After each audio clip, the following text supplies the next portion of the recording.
چلیں اعوذ باللہ من الشیطان الرجیم بسم اللہ الرحمن الرحیم الحمد للہ رب العالمین وصلی اللہ علی محمد وآلہ الطاہرین اللہم صل علی محمد وآل محمد۔ خداوند متعال کی صفات سے آگاہی اور آشنائی کا سلسلہ جاری تھا۔ خدا کے اس صفات کا ذکر ہو رہا تھا جس میں سے دو صفتیں ابھی تک کون کون سی؟ قدرت اور کتنی صفتیں پڑھی ابھی تک؟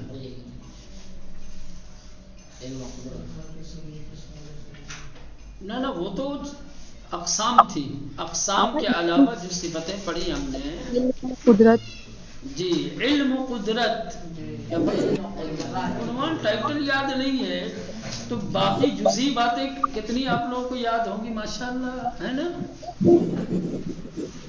ٹائٹل یاد نہیں، عنوان یاد نہیں ہے کہ ابھی اللہ کی صفتوں میں سے کن کن صفتوں کے بارے میں ہم نے پڑھا ہے، ان صفتوں کا مطلب کیا ہے، کہ مفاہیم کیا ہے، اس کے معنی کیا ہے۔ چلے بات صورت ابھی تک دو صفتوں سے، اللہ کی دو صفتوں سے آشنا ہو چکے ہیں، ایک علم پروردگار، دوسرے قدرت پروردگار۔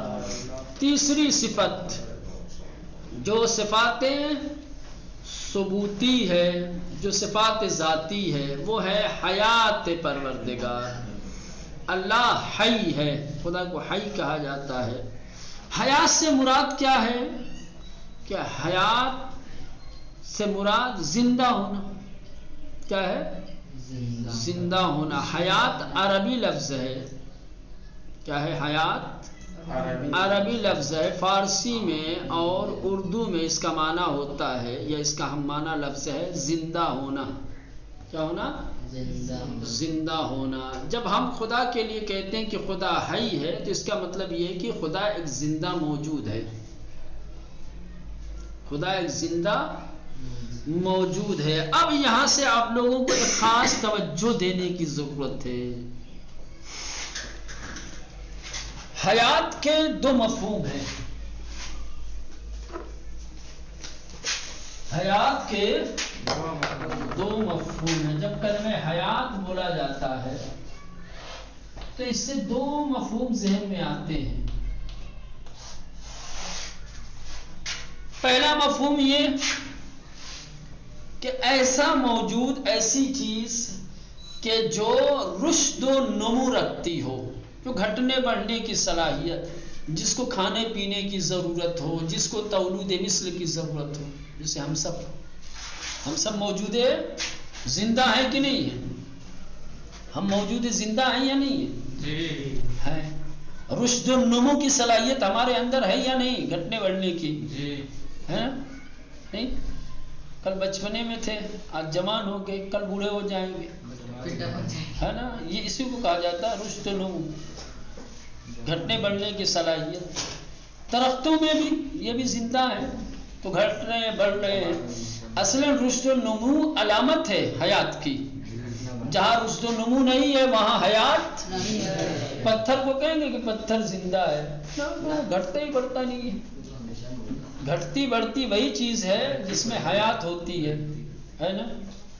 چلیں بار صورت، کھانے پینے کی ان کو ضرورت ہوتی ہے، جو چیز زندہ ہوتی ہے اس کو کھانے پینے کی۔ اب الگ چیز ہے کہ ہر چیز کا کھانا پینا الگ ہے۔ کھیتی کرنا ہے، آپ درخت لگا رہے ہیں، درخت کا کھانا پینا محتاج ہے، اس کو پانی چاہیے، اس کو ہوا چاہیے، اس کو دھوپ چاہیے، یہ اس کی غذا ہے۔ انسان ہے، انسان کی غذا اور ہے۔ جانور چلے جاؤ، جانوروں کی مچھلی ہیں دریاؤں کے اندر، یہ سب زندہ موجود ہیں، یہ رشد و نمو بھی رکھتی ہیں، یہ کھانے پینے کی بھی محتاج ہیں، تولید مثل کرتے ہیں۔ تولید مثل کا مطلب یہ ہوتا ہے یعنی جیسے خود اپنے ہی جیسے بچے پیدا کرتے ہیں، انسان سے انسان پیدا ہوتا ہے، جانور سے جانور پیدا ہوتا ہے، پودے سے پودا پیدا ہوتا ہے نا؟ بولا تولید مثل کے۔ تو ایک حیات کا مفہوم یہ ہے کہ موجود زندہ رشد و نمو کی صلاحیت رکھتا ہے، یعنی جب ہم کہیں گے حیات تو حیات کا مطلب ایسا موجود زندہ کہ جو رشد و نمو رکھتا ہو، جس کو تغذیے کی کھانے پینے کی ضرورت ہو، جو تولید مثل کرتا ہو. یہ حیات آپ کو انسان میں، حیوان میں اور پیڑ پودوں میں بھی ملے گی. یہ حیات پیڑ پودوں میں بھی ملے گی. اس حیات میں نقص ہے، کمی ہے. یہ والی حیات اپنے اندر نقص رکھتی ہے، مستلزم نقص ہے، نیاز مندی چونکہ اس میں ہے. اس میں کیا ہے؟ ضرورت مندی، کھانے کا محتاج ہے، نہیں کھائے گا تو مر جائے گا، حیات چلی جائے گی، ہے نا؟ پانی نہیں دو گے درخت کو سوکھ جائے گا. اس میں یہ حیات کا جو مفہوم ہے، جو انسان میں، حیوان میں، گیاہ میں پایا جاتا ہے، یہ حیات مستلزم نقص ہے.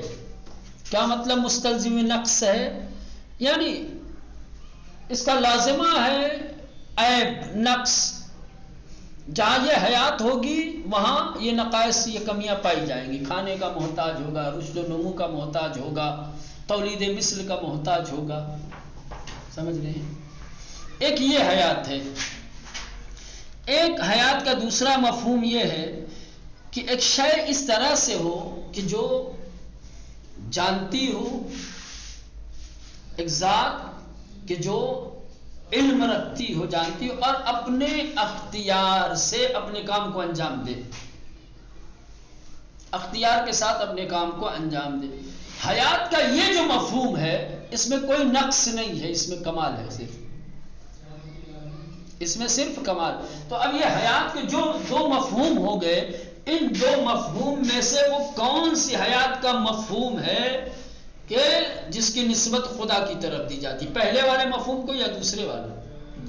یقینی طور پہ دوسرے والا مفہوم. جب ہم خدا کے لیے حیات کہتے ہیں کہ خدا حیات رکھتا ہے، خدا حی ہے، تو اس حیات اور اس حی سے مراد دوسرا والا مفہوم کہ خدا ایسا موجود ہے کہ جو عالم ہے اور اپنے اختیار سے تمام چیزیں انجام دیتا ہے. حی سے مراد یہ نہ حی کا وہ مفہوم کہ جہاں نیاز مندی ہے، جہاں نقص ہے، جہاں رشد و نمو پایا جاتا ہے، جہاں تغذیے کی ضرورت ہے، جہاں تولید مثل ہے. بات سمجھ میں آئی؟ آسان لفظوں میں ہم اللہ کی صفت سے آشنا ہو رہے ہیں. کون سی صفت سے؟ صفت حیات. حیات کا مطلب ہوتا ہے زندہ ہونا. ٹھیک، زندہ ہونا. اب یہ جو کلمہ حیات ہے، اس کے دو مفہوم ہیں، دو معنی رکھتا ہے. ایک مرتبہ جب ہم حیات بولتے ہیں تو اس حیات سے کون سا معنی سمجھ میں آتا ہے؟ ایسی شے، ایسی چیز کہ جو رشد و نمو رکھتی ہے، جس کو تغذیے کی، تولید مثل کی ضرورت ہو. ایک ٹھیک. ایک مرتبہ حیات بولتے ہیں تو اس سے کیا سمجھ میں آتا ہے؟ ایسی موجود کہ جو عالم ہے، جو اپنے اختیار سے اپنے امور کو انجام دیتی ہے. ظاہر سی بات، عالم اور امور کو انجام دینے کے لیے حیات ضروری ہے نا. اب یہ دو مفہوم، اب ان دو مفہوم میں سے جو پہلا مفہوم ہے، جہاں رشد و نمو ہے، جہاں تغذیہ ہے، جہاں تولید مثل ہے، وہ مستلزم نقص ہے. کیا ہے؟ مستلزم نقص. مستلزم نقص کا مطلب یہ ہوگا کہ جہاں یہ حیات ہے، جہاں حیات کا یہ مفہوم ہے، وہاں عیب بھی ہے، نقص بھی ہے، کمیاں بھی ہیں. لیکن حیات کا جو دوسرا والا مفہوم ہے، یہ مستلزم کمال ہے. اس میں صرف کمال پایا جاتا، کوئی عیب اور کوئی نقص نہیں پایا جاتا. تو حیات کا ایک مفہوم نقص رکھتا ہے اور ایک مفہوم کمال رکھتا ہے. تو جب خدا کے لیے ہم کلمہ حیات استعمال کریں گے، حیات کو جب صفت حیات کو جب خدا کی طرف نسبت دیں گے تو اس حیات سے کون والا مفہوم مراد ہوگا؟ پہلا والا یا نقص والا؟ کمال والا. انسانوں سے اگر ہم یہ والا مراد نہیں لیں گے، نقص والا لیں گے، تو پھر ہم میں اور خدا میں کیا فرق رہ جائے گا؟ دوسری چیزوں میں اور خدا میں کیا فرق رہ جائے گا؟ بات سمجھ میں آئی؟ اتنا خلاصہ کیا، چونکہ وقت کم ہوتا ہے اس لیے میں اب اس سے زیادہ نہیں پھیلا سکتا اس کو. آقا آ گیا. جی سمجھ میں آ گئی. چلے تطبیق کریں، دیکھیں کتاب میں کیا دیا ہوا ہے. کہہ رہے حیات مرادف فارسی حیات زندہ بودن است. کہہ رہے ہیں کہ حیات کا فارسی میں مرادف کس کو کہتے ہیں؟ منطقی بحث ہے. الفاظ کئی ہو معنی ایک ہو، الفاظ کئی ہوں متعدد ہوں لیکن معنی ایک ہی ہو. جیسے آدمی، انسان، بشر، سب کا مطلب کیا ہے؟ ایک ہی چیز ہے. نہیں ہاں، تو اس کو کہا جاتا ہے مرادف یا مترادف. ٹھیک ہے. تو حیات کا مترادف یعنی ہم معنی فارسی میں کیا آتا ہے؟ زندہ بودن یعنی زندہ ہونا. ٹھیک ہے. عربی میں حیات، فارسی میں زندہ ہونا. ٹھیک. وہ موجود حی یعنی موجود زندہ. جب کہا جاتا ہے کہ موجود حی تو اس کا مطلب ہوتا ہے موجود زندہ، ایک زندہ موجود. حیات دو کاربرد دارت. حیات کے دو استعمال ہیں، دو طریقے سے، دو معنوں، دو مفہوم کے لیے کلمہ حیات کا استعمال ہوتا ہے. نمبر ایک، ان کی شے بگونئی باشد کے رشد و نمو داشتے. پہلا معنی اور پہلا مفہوم کہ جس کے لیے حیات کا استعمال ہوتا ہے وہ یہ ہے کہ ایک شے اس طرح سے ہو کہ جو رشد و نمو رکھتی ہو، جو بڑھنے کی صلاحیت رکھتی ہو. ٹھیک ہے. رشد و نمو یعنی پڑھنے کی صلاحیت رکھتی ہو. تغذیے و تولید مثل کند، جو کھاتی پیتی ہو، جو اپنی ہی جیسی اولادیں پیدا کرتی ہو. ٹھیک. ان معنی حیات کا جو یہ معنی ہے، برگیا ہو حیوان نیز اطلاق بھی شود. یہ پیڑ پودوں پر اور جانوروں پر بھی بولا جا سکتا، اطلاق ہوتا ہے اس کا، ہے نا، چونکہ یہ بھی بڑھتے بھی ہیں، کھاتے پیتے بھی ہیں، اولادیں بھی پیدا کرتے ہیں. یہ مفہوم مستلزم نقص و نیاز مندی. یہ حیات نقص اور نیاز مندی کا مستلزم ہے. جہاں حیات سے یہ معنی مراد لیا جائے گا وہاں عیب ہوگا، نقص ہوگا، ضرورتیں ہوں گی.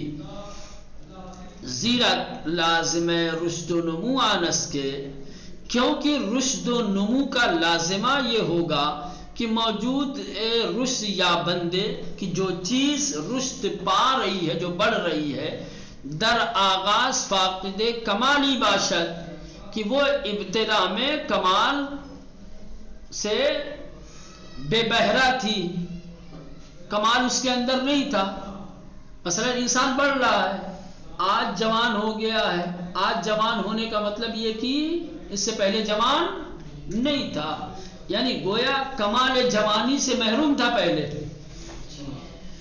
جب کوئی چیز بڑھتی ہے، رشد پاتی ہے، تو اس کا مطلب یہ ہوتا ہے، اس کا لازمہ یہ ہوتا ہے کہ یہ کمال جس کمال کے ساتھ آج ہے، یہ کمال پہلے اس کے اندر نہیں تھا.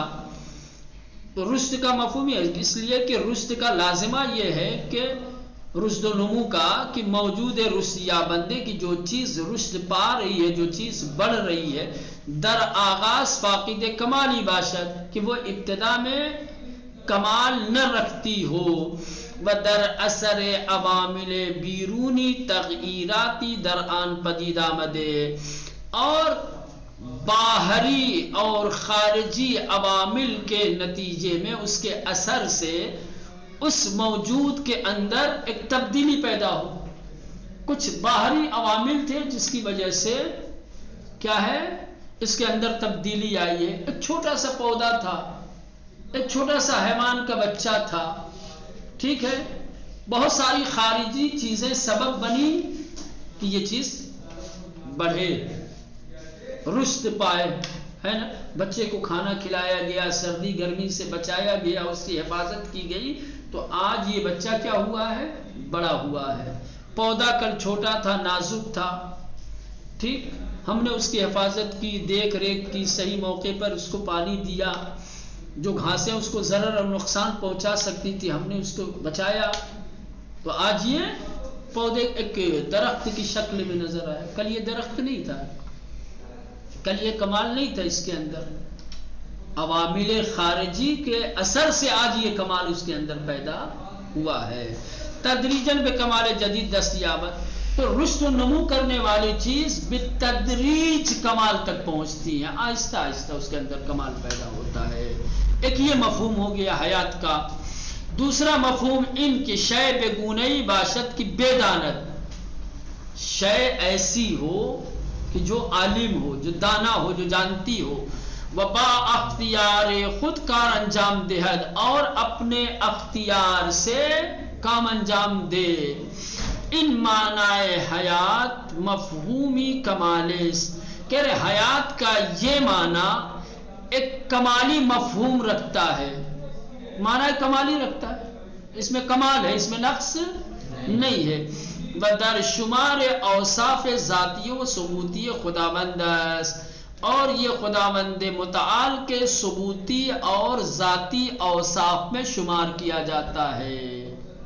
حیات کا یہ مفہوم، حیات کا یہ معنی کہ جہاں جاننے والا ہو اور اپنے اختیار سے کام انجام دینے والا ہو، حیات کا یہ مفہوم اپنے آپ میں کمال رکھتا ہے. اور یہی معنی اور مفہوم کیا ہے؟ ذات پروردگار کے لیے جو ہے صفات ثبوتی اور صفات ذاتی میں شامل ہے.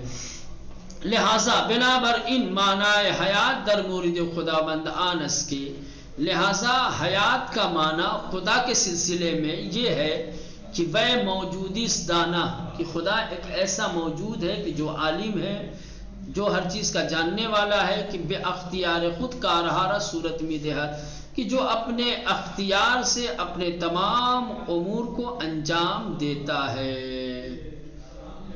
ٹھیک، اب یہاں سے تھوڑا سا ریکارڈنگ